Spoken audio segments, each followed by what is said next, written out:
Bakit sila ang bag ni boyfriend?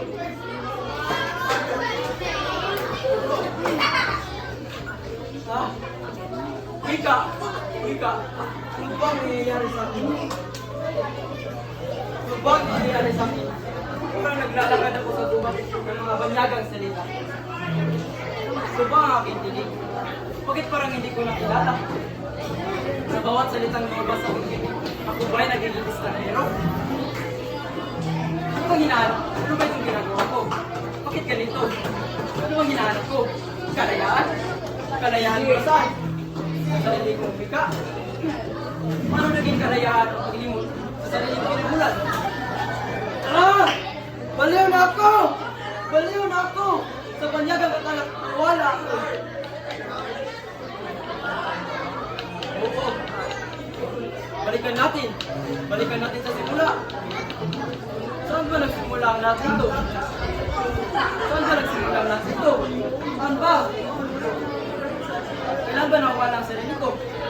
Kung mga aral na espada ang mga bayani ng mga bayani? So, ang bawat titik ay may layunin, may digmaan at sinusulong. Oo, Rizal!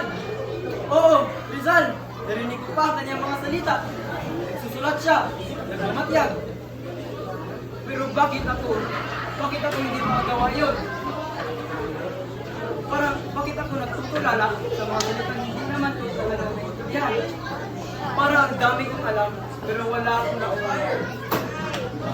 Ano bang nangyayari sa akin? Ba't ganito? Ganito.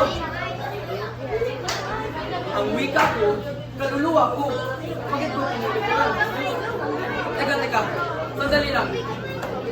Dapat kong bumalik. Bumalik sa simula. Simula. Huwag doon. Makikita ang sagot. Oo! Yung nga! Binalikan ko ang nakaraan. Binalikan ko ang nakaraan. Ang wika ay buhay. Buhay na nagbibigay sa isa ng kalayaan. Pero bakit ngayon? Bakit? Parang ito'y... parang ito'y...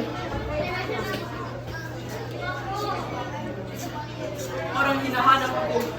Hinahanap ko ang sarili kong kalayaan. Pero saan ba ito naiwala? Baliw na ba ako? O ito ba ang realidad na dapat kong harapin? Hindi ko magiging malaya pagkat hindi ko mabuli. Ah! Baliw na ako! Baliw! Hindi ko maging tunay na Pilipino. Ako'y nagpapakatanga ng ibang bansa.